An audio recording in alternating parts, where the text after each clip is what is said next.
Derek, how you doing, man?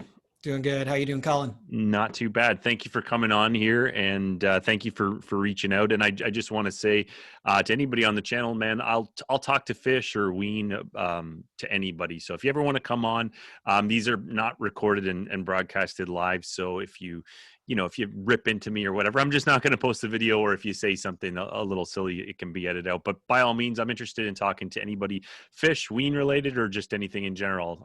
I'll talk to anybody. So Derek, I'm talking to you today, man. How are you doing? Fantastic. Yeah. First sun we've had in a long time here, so we're You enjoying it. know, you're in Oregon and I'm up here in Vancouver, and I think we're getting the same sun. So fucking thank God, because I don't know what it's like down there, but up here it's like this is the most stereotypical thing to say, but it is fucking wet in British Columbia. So Yeah, feels like a month. It was just been raining and yeah, cloudy, and yeah, and of course you talk to somebody like it was cold here the other day. I had to take an Uber up to the mechanic to get my car, and the Uber driver's from Montreal. He's like, "This is nothing. It's you should see what it's like in Montreal." It's like, no, man, it's horrible here too. It's horrible everywhere. yeah, But what is not horrible is fish. And thank you again for coming on to talk to me about fish. It's been a very very fun thing that I just kind of haphazardly fell into because a couple of months ago, I was doing the Ween Talk videos that I do on the channel. If you're new here, check some of those videos out. Or if you're looking to get into Ween, kind of like what I'm doing with fish, go and check those out, because I will talk endlessly about Ween until I don't have an internet connection. But anyways, I decided to get into fish. Lots of my buddies were into it, and I'm fucking really glad that I did, because it's been spectacular. And there's been one or two recordings and show pieces of show footage that I've watched that has made this worthwhile. Like I just love some of the songs, love some of the tracks. So yeah, that's yeah. where I'm at with this. What stood out to you so far? Which show did you check out? Or Well, like I've been saying to people, what got me originally in was Waste, and I've actually learned how to play that. I played it I gave it a go last night on Instagram Live. I saw played that? it, and oh yeah, thank you. And the other track was Simple, though. That the '90s performances of Simple are just fantastic. The energy in there, and it's such like a simple musical concept. Like it's a one riff track. Obviously, they go into it, but I read into it. I heard that the keyboard player kind of wrote it, and he kind of sings it, and it's just great. But other things like the Boise State University performance and stuff, I've really enjoyed. And then the Yeah, literally hundreds of suggestions that people have gotten me into. So, yeah. right on. Yeah. So yourself, you said you've been a fan since '94. So take me back to then, because I'll never get to live that. Yeah, no, I've had a diverse taste in music most of my life. My mom was a music teacher when I was growing up, and I've always had some kind of instrument in my hand or singing or something. Yep. And I was visiting my uncle, looking at colleges in the Seattle area, Yep. and he's an old hippie that used to Follow the Dead and lots of other great bands. But I remember we were driving home from dinner one night back to his place, and he puts his tape in after we'd been talking about some music, and it just caught my ear instantly. It just took me out of whatever conversation we were having, and I was focusing on that. And Yep. actually, I remember asking the first thing I thought is, is that Blues Traveler or something? And he just starts Yeah. laughing. He's like, "No, man, it's this group called Fish." And I'm like, Yeah.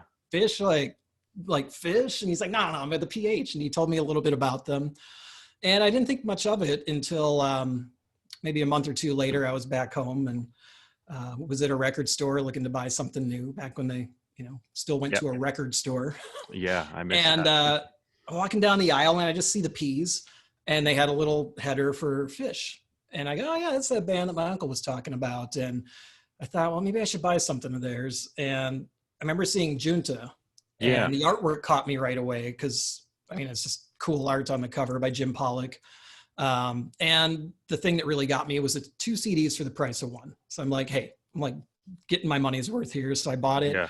Had no idea anything about the band or what their discography was, but it turns out to be their first album, Yep. and it just blew me away from the first track. You put it on, you get that instant drum beat coming into Fee.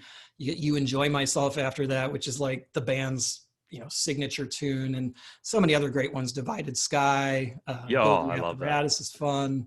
Yeah. What would you say? Do you remember offhand? Because I actually did Yeah. a video about my old CD wallet. I found it fell off a shelf and hit me, and I found Silverchair Frog Stomp, and that's a little embarrassing. But that was the first one that I bought. That was $26 Canadian, because for Yeah. some reason the store said they had to. I don't know. They were fucking gouging you back then. But do you remember what that Junta CD cost? At that time, it was probably like 10 or 12 bucks, Yeah. American, Yeah. and Yeah. maybe like 13.99. But like I Yeah. said, it was comparable in price to everything else they had there at the time. And so to me, it was worth it. And obviously, 25 years later, I'm Yeah. still talking and listening. So when you said that was around 94 or whatever, did you go to shows then shortly after that, or? My first show was 96. I Yeah. saw them November 13th, 96 at the Target Center in Minneapolis. Yeah. And Has somebody bootlegged that, or? oh yeah, I mean you can find Yeah. pretty much any Phish show you can get Yeah. online. I'm just gonna I'm gonna put that on there and see what you said. 96, Yeah, 96 at Target Target Center. Marine Target. Target, is Target still going down there? Or? Yeah, yeah. Yeah. Actually, they started in Minneapolis, which is why the Target Center is the name of that place Yeah. there. Yeah, I'm just gonna put that up there later. I'll check out that show. Yeah. So after that, did you keep going to a lot of shows, or? I never really got to tour and follow them. I Yeah. just the way my life has worked out, I pretty much saw them once a year. I saw them 96. Then one of the best shows I've seen was the next summer, July 26, 97. Hmm. Highly worth checking out. It was Yeah. South Park Meadows in Austin, Texas. They had a guest drummer that night, which is unusual because Phish is the four guys. It's Trey, Mike, Paige, and Yeah. John. And they obviously collaborate with a lot of different bands and musicians, but it's not often that they share the stage with, another musician for a whole night. Yeah. Sorry, Um, what was he doing? What was he playing? there was a guy named Bob Galati on drums. Oh, okay. Yeah. Oh, so they had the two drummers set up going, or Yeah. yeah.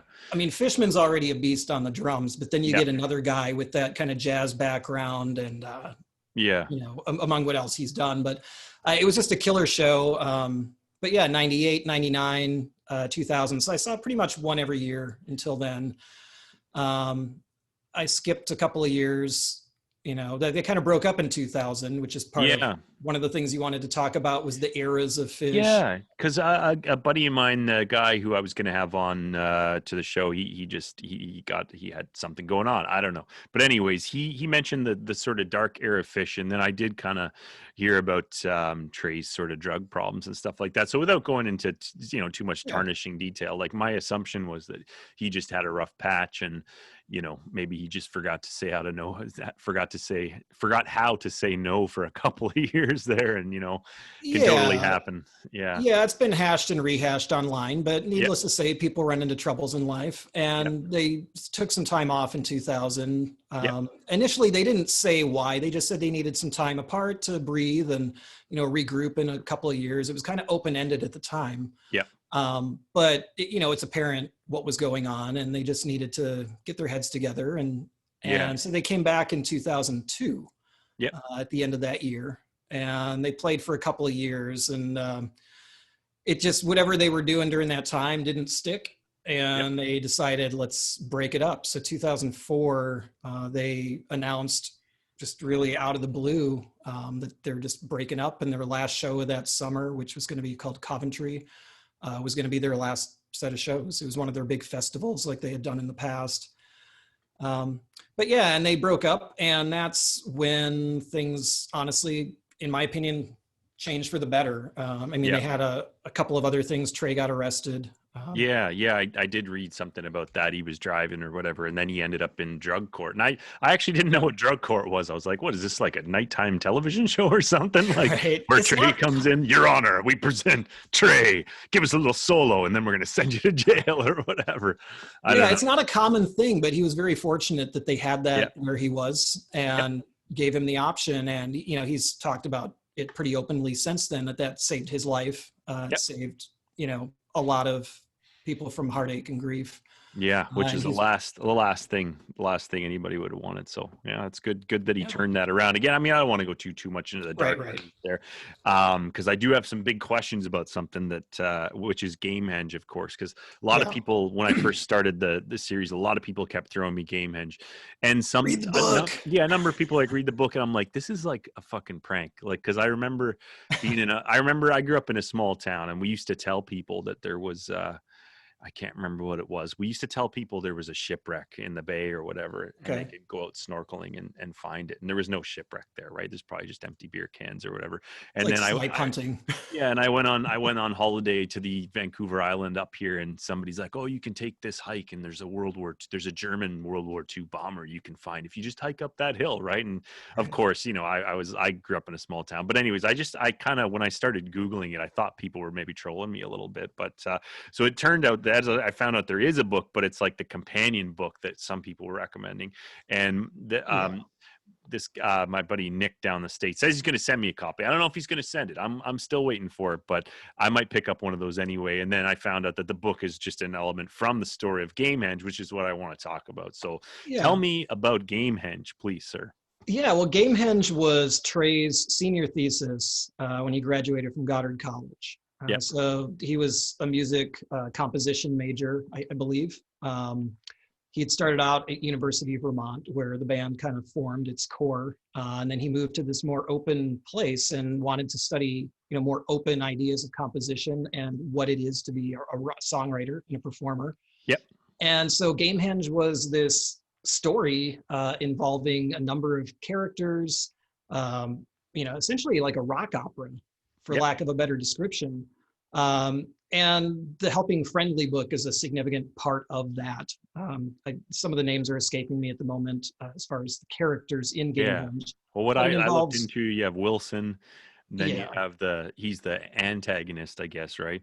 And then yeah, the Evil King. the protagonist is I can't remember what his name is, but he's just like an average guy. I can't remember Ah, his shit, name. it's not Aaron Wolf. It's Jimmy. No, it's I need to turn in my fish card for There's not gonna knowing be some some of these angry. names. There's gonna be some angry fish fans watching this, man. Yeah, Yeah, it's so deep is part of the yeah, problem. Is there's so much to know yeah, about fish that you've got to kind of pick and yeah. choose your battles. Well, then I can make it easier for us. Yeah, And what yeah. like just give me your impression and your experience of Gamehenge. Yeah, no, I really appreciate it because one of the things that attracted me to Fish was the depth of their songwriting, especially considering their age. And so when you look at the orchestral compositions, the well thought out story going from beginning to end about the character striving to, free the oppressed lizards, to climb to the mountaintop and Yep. find the great Iculus, who's the keeper of the Helping Friendly book, and free the kingdom from the evil Wilson. It's follows all those classic tropes of the hero trope, and Yep. it just speaks to, I think, something that a lot of people understand Yeah. innately.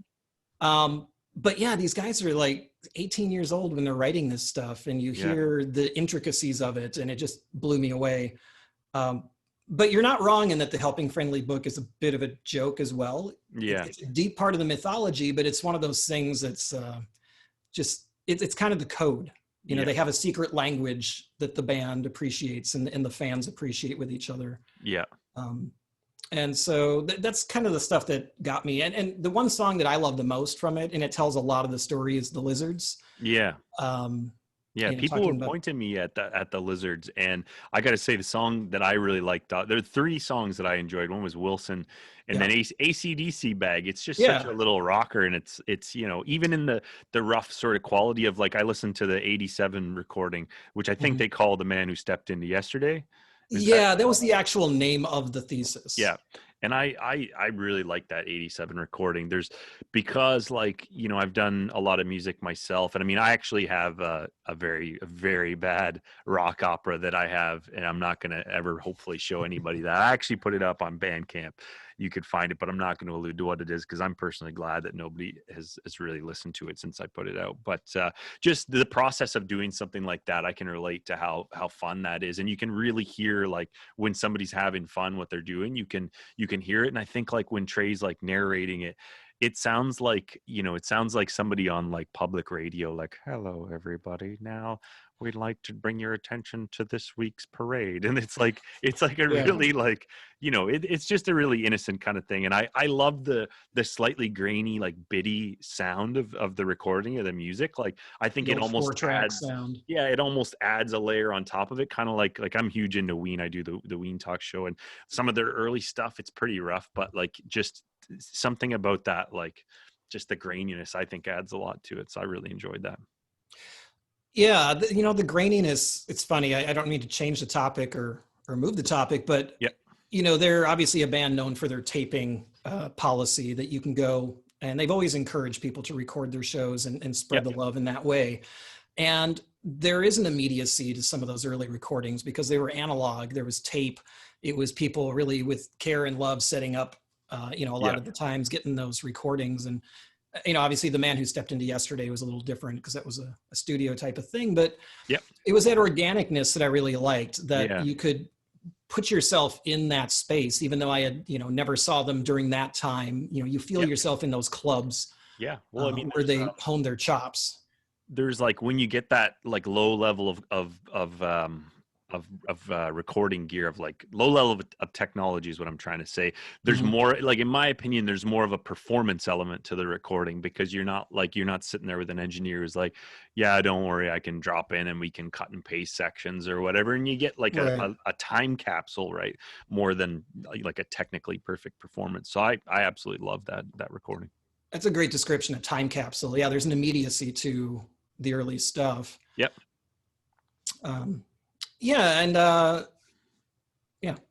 Right on. Yeah. Well, I really love that. I'm going to look more into sort of Gamehenge, and I'm definitely, and again, anybody out there is watching this, anything that you have to add, and anybody wants to come on and talk to me again, just let me know. But a couple of things that I got you here that I'd love to talk about is what is your physical memory of that show in '96? Because somebody like me, I mean, like I was 12 in '96, so I couldn't have really realistically, like, if I would have tried to convince my dad, like, Dad, there's this band Yeah. playing down in Vermont, and I don't know where Vermont is, but we got to go. Like, I couldn't be there. But do you remember, like, at that time, like, the fervor of the fanhood? Because, like, I've heard Yeah. quite a bit of people saying about, like, Shakedown Street, I think Nick was calling it, and like the sort of festival atmosphere, kind of like the Grateful Dead, obviously, that's around the shows. Do you remember that from that time? Or Oh, for sure. Yeah, because I'd never been to anything like that. yeah, I mean, it's really like two shows in one. You're going to see the concert, yeah, but especially the first time you go to like a jam band type of scene, you got all these people milling around. You've got, the Shakedown Street, if you're not familiar with the term, comes actually from the Grateful Dead era, yeah, from one yeah, of their songs and albums. And, it's kind of been co-opted by, pretty much any type of that scene where it's the people selling, their goods outside in the lot. yeah, And to go back though, as far as going there, I was in college, a freshman at the time, and drove up. It was like a 2-hour drive to Minneapolis, and I actually went with my uncle, a different uncle, somebody who is surprising. He actually went with me because it's nothing like he's really into. yeah, Um, the long story short there is he had a great time, yeah, but it was new for both of us, and we were both just kind of wide-eyed, going like, "What is going on here? All these hippies with dreadlocks and patchwork pants, and yeah, spinning around in more than one way." And yeah, for sure. I still remember the first thing that caught me is the guy took our tickets. We went in the door, and there was this cute girl just handing out little suckers to people on a stick, and she said, "Hey, free sucker? You want a sucker?" And I was about to grab one, going, "Oh, okay, sure." And this guy comes up, this, what I don't know if they still call him this, but a Wookiee, just this tall, hairy dude, just with a bad attitude on his face, comes walking up and he smacks him out of her hand. He's like, "Death merchant, what are you doing giving that nonsense out at this place?" And my uncle and I are just looking at her like, "What?" Like, he walked away, and I just said, "Do you know that guy? What's going on?" She's like, "Oh no, and she was cool about it though. She's like, "No, he's probably just upset because these suckers are, they have gelatin, which is made from, Oh, right. animals." And Yeah. I'm just like, people are like at that level. Wow. It was Yeah. a whole new experience in so many ways. And Yeah. then the music starts, Yeah. and it's like there's not a person sitting down, which I'd never been to a concert where every single person is on their feet from beginning to end and Yeah. dancing and moving and just sharing the experience with each other in such a positive and fun way. And Yeah. And that's the leveler. That's music is always the leveler, like, yeah, I've seen some stuff kind of on a similar vein. Like, I've just seen comments on my channel about people kind of like saying that someone's not a true fan, or saying you don't know what the fuck you're talking about, or whatever. But like, when the music starts, it doesn't fucking matter. And like, yeah, obviously Fish doesn't care. Fish doesn't care how big of a fan you are or when your first show. I guarantee, like, just I'm going to make a statement like, I guarantee they don't care, just from everything that I've absorbed so far. And it's the same like with the Ween stuff. I guarantee Ween doesn't care. They just want to play music, and they're definitely glad to be there. But that's, I got to look into that Wookiee. That sounds fucking hilarious. Yeah, yeah. It's refers to a very specific type of fan. Yeah. I love this. I love it. People gave me shit because I kept bringing up the nitrous use or whatever, but I'm telling you, like, if you start to get into fish and you start like reading some articles and go on to like Jambase or whatever, that stuff Yeah. pops up. And I know it's like a stereotype, and I know it's kind of, it's a bit negative to bring it up, but I love it. I'm easily amused. What can I say? Wookiees and nitrous gas. I've And got a funny nitrous story from a different concert well, without giving any problems away, but yeah, no, you know what? We have time. I want to hear about this. Don't incriminate yourself, sir. Don't incriminate yourself. No, it's not about me. Actually, I went to Coventry, and actually that's where I got the shirt I'm wearing today, which was their breakup show. Yep. And that could be a whole article or video in itself. But as I'm finally pulling my car in after hours and hours of waiting, typical me, it's like the supermarket. You go to the line and there's 10 of them open, and the one you go to is always the slowest one. Yep. So I'm in this line, and it had been going fine, but stops all of a sudden.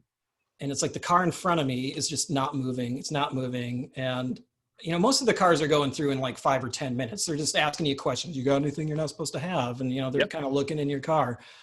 Now this one, after like 15 or 20 minutes, they finally got like 4 state troopers over to this guy's car, and they're like, talking to him. And yeah, sorry, this was a fish show too, or? Yeah. No, this was their fish festival, their last one. And anyway, so they finally let this car through after, like, I'm not joking, like 45 minutes. I'm just like, what the heck? I couldn't go to another line. Finally get up there, and I asked the guy, I'm like, what was that guy's deal? And he's like, well, we were asking him what he was bringing in. He said nothing. We opened the trunk, and we found his, 5 pounds of weed, and we found his 10 bags of Molly, and we found he starts listing all the stuff they found in the car. Jesus. And they're like, we told him he could take all of that stuff in. It wouldn't be a problem as long as he gave us the 2 tanks of nitrous that he had in there with him. Yeah. And he starts arguing with us. And I'm like, what? Man, some people don't know when to fucking quit, do they? Yeah, no, and that was the thing. They basically, like, the 4 state troopers came over, and they had literally one of them handcuffs in hand, and they said, you can either give us the nitrous and go in with all this stuff that would net you a life sentence on any other day of the week. Yeah. Or you can go and take your chances with the court now. And they said he finally gave up his 2 tanks of nitrous. Jesus. But yeah, it was just bizarre. And I'm like, again, yeah, some people just like, you see these videos, all these, I'm not going to get sidetracked, but all these videos about people being treated poorly by authority, but you don't see the preamble to that, where sometimes you get like literally a get out of jail free card. Yeah. And I'm from Canada here, so there's this video making the rounds up here about a guy out playing hockey. I guess they were violating some social distancing or blah, blah, blah. Police officers were trying to disperse them, and there's a guy on skates, and he didn't take the window to get away. And then this is probably the most Canadian thing ever, but you have 2 police officers sliding around on a hockey rink with a guy on skates, and then other guys on skates like going around, and they're like, hey man, fucking leave him alone and stuff. And it's pretty classic. Anyways, that's completely off topic, but Wookiees, I'm going to look into that. Wookiees, and then there was something else somebody had mentioned, I can't remember what it is, but anyways, Wookiees. And then on that note, to keep things moving along, the fan tiers. My buddy Eric, actually up here in Vancouver, he was telling me about the fan generations or tiers, and he mentioned 1, 2, 3, and some guy actually put not an angry rant. I think he was just fired up about something in general. Maybe, I don't know. He was up commenting on the videos pretty late in the night, so who knows? Maybe he was having a good night. But what are these fan tiers? What can you tell me about that? Yeah, and I'm glad you asked, because that's something I actually am kind of passionate about, because I don't like the way they're broken up. But the current, what most people accept as the tiers are, you've got Fish 1.0. Yeah. And that's basically... I'm taking notes here. No, go for it. That's basically, it's not just the fans, but kind of the music itself, because they've gone through, they're a 37-year-old band. They've gone through a lot of changes. So 1.0 is pretty much considered from their start in 1983 until 2000. Is the accepted 1.0. And it stops at 2000 because that's when the first hiatus happened. They didn't call it a breakup, it was a hiatus. Yep.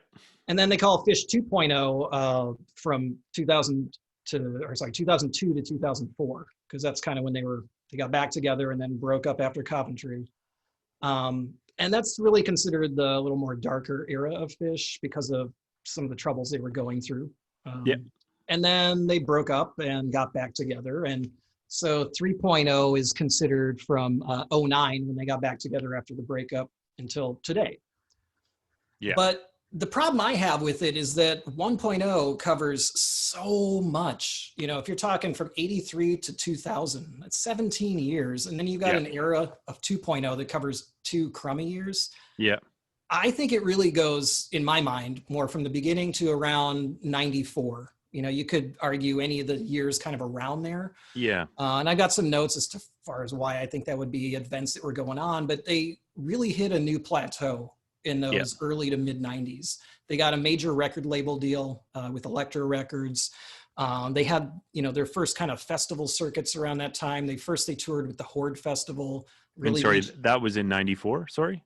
Well, around that era? Or? Yeah, around 94. You've got a lot going on. Some major label records coming out. They got on, you know, a video on Beavis and Butthead. Yeah. You know, so that's how, I mean, that's how Ween they blew up quite a bit. I mean, they had a pretty strong following, but yeah, exactly, man. That's all it takes. And there's no more think about how much culture is being suppressed and great music by a lack of Beavis and Butthead right now. They're coming back. Yeah, are they? I heard Mike Judge talking in a podcast that they're working on it. But as far as that goes, I mean, I think there was such a big change in the way that the band was being handled, you know, professionally on the management level and what they were getting into as far as new crowds, new levels of recording and that type of thing. Yeah. Again, I think the 1.0 really should be cut off kind of that early to mid 90s era. Yeah. And they just musically took a totally, you know, step up. I wouldn't say a different direction, but they stepped up their game. And then I would say 2.0 goes until, you know, from that mid 90s to 2000. Actually, I would call it 2004. I kind of call that dark era the 2.5. Okay. So I would say I call 2.5 that 2002 to 2004 era. Yeah. And then I have no problem with 3.0. You know, that makes sense. You know, 2009 to today. Yep. I might even argue with some of the, you know, musical changes and social changes and their different outlook as mature gentlemen now, rather than college age, you know, kids. Yeah. That I'd say almost that we need to start a 4.0 after COVID, whenever they kind of get back to touring again, maybe potentially look at what are they doing musically? What are they doing, you know, as a band? Do they really still fit into that 3.0? But I'm a nerd. I like numbers and stats, and I could look at that stuff all day and argue. And so dude, there's data, like you know, with Ween and with Phish, there's data, like people have made actual databases. But one thing I want to touch on with the generations, because the way you're describing, it's more of a kind of generation. Now, are those numbers generally assigned to them, like you're kind of describing them as being assigned to the music during those eras, but then somebody else was kind of referring to it as a generation of fans, which would correspond to the era? But is that to say, like, is that association when you got into Phish, or is it the era that you prefer? No, I actually, that was the next thing I was just about to say, is it's a two-sided coin. It's reflective also of when fans generally kind of got onto the band. So I would be considered a 1.0, you know, Phish fan, because I was, you know, on the train Behold! a lot earlier. But I certainly wasn't there during the Nectar's days. I wasn't at UVM, you know, checking them out. But yeah, I fit into that category. And then you've got the people who, well, the short answer is yes, it does reflect the fans, because they were coming into it for maybe different reasons. Yep. You know, it was a more organic type of thing that I heard about them. You know, through the tape trading and through, you know, somebody who had heard about them before. Now they're kind of just in the culture. You know, they've been on The Simpsons. And so, I mean, we got some hack on the internet making a concerted effort to get in there. And I've actually had a couple of people who've made a comment, something to the effect of, like, you don't try to get into it. You're just either in or you're not. And to that, I would rebuttal by saying that they had been a band like out here in BC. When I first moved out here, I got playing with some guys, and an older brother of one of the guys was in a jam band out here called Slam and Jack. They're fucking fantastic. I don't know if you can find them online anymore, but they were great. They had like a whole kind of like community and stuff going on over on the island. And I kind of got in on the sort of tail end of that with some of the offshoot bands, and just a really great scene of like it was a jam band kind of scene. And I kind of got into it, and I was into the Dead since I was really young. I had like a physical record way back that my dad gave me.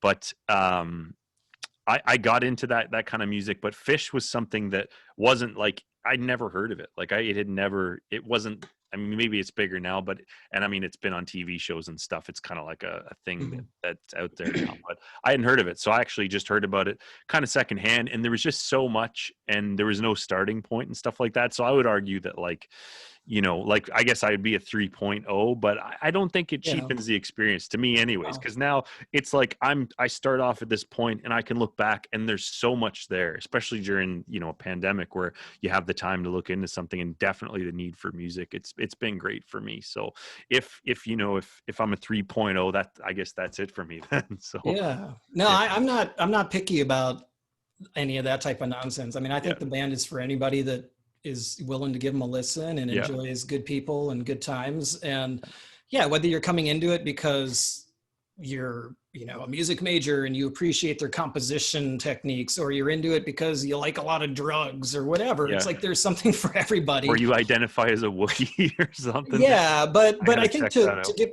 back to your point though, is that as far as the fans themselves, it's people joined at different times, and it's, you know, pretty obvious other than the age differences in the way that some of those fans present themselves. I was reading an article kind of, you know, making notes about this, and somebody made a good point that, or I don't know if it's a good point, but it seems like something I've observed, that a lot of the younger 3.0 fans are coming into it from a different scene. They're coming in with, you know, maybe they've been exposed through electronic music or some of the connections that Phish have made with other bands, and brought them in. And so you're seeing a lot more like the types of stuff that you would see at an EDM scene, you know, And I honestly think that might be because I'm 36, so I'm not really an old person to me or a young person to me. I'm in the no man's land. My birthdays are fucking meaningless. No, you know, until I get to 40, it probably won't be a good one. Hopefully the fucking lockdown's done by then. But anyways, I've just noticed that the atmosphere, especially some of the Ween shows that I've been traveling to, it's like there's definitely elements, because I've been to some bigger music festivals like Coachella and stuff like that. You can definitely see with the costumes and sort of stuff kind of weaving in. I think it's like a younger element coming in, and I think it's good. It's good that younger people are into it. So yeah, no, I think it's fantastic. You know, when I was getting into them in the mid 90s, it was you had some of the older Deadheads, and I wanted to, you know, I don't know if I don't want to go off topic here, but I'll let you're the. Well, I tell you what, man, we're at about 30 some odd minutes right now. I don't like to make the videos too long, but you brought up a couple of things that I'd love to have you on again to talk more if you're interested at some point. No, I'd appreciate that. I do kind of want to do a talk maybe about the golden era, and then maybe if you have some ideas of what you want to talk about too, we can get into that. But I think we can cut it off for now because it's about 30 minutes. Sounds and man, thank you very much. You've been very informative, very good guest. Thank you very much. And thank you everybody for watching. If you're new here, please subscribe to the channel, check out some of the other videos. And if myself or Derek have said something grossly and flagrantly inaccurate, please let us know in the comments, but please keep it civil, because there's no room for negativity. And honestly, YouTube just blocks off the comments anyway. So let us know what you think in the comments. Derek, thank you for being here. And well, we're gonna keep talking after this is done. But thank you for watching, everybody.